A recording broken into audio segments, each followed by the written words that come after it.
ஒரு பேஷண்ட்டை பார்த்த உடனே அந்த பேஷண்ட்டுக்கு கேன்சர் இருக்கா அப்படின்னு கண்டுபிடிக்க முடியுமா? Many of the times it is not possible. But sometimes பார்த்தோன்னே ஈஸியாக தெரிஞ்சிடும். ஃபார் எக்ஸாம்பிள், ஒரு பேஷண்ட்டுக்கு முகத்தில் மச்சம் இருக்குது. ஸோ அது சாதாரண மச்சமாக இருக்கிறதுக்கு அது கேன்சராக மாறுறதுக்கு வாய்ப்பு இருக்கான்னு சொல்ல முடியாது.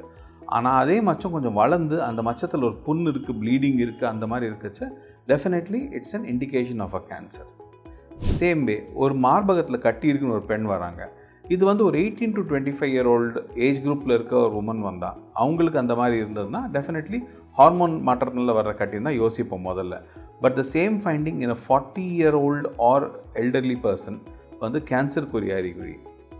தேர்ட், அதே போல் ஒரு பேஷண்ட்டுக்கு வந்து மோஷனில் ப்ளீடிங் போகுது.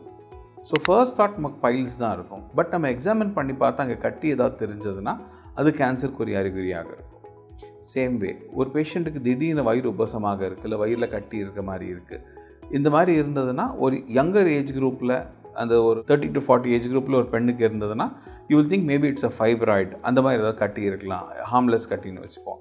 But the same thing in a 60-year-old lady பெரிய கட்டியாக இருக்குது, அந்த மாதிரி இருந்ததுன்னா very likely it's a cancer. ஒருத்தருக்கு வந்து வயிறு பயங்கர உபசத்தோடு வராங்க, மூச்சழப்பு இருக்குது, வயிறில் நீர் கூடி இருக்குது, இந்த மாதிரி சிம்டம்ஸ்லாம் வந்தால் these are definitely signs of cancer.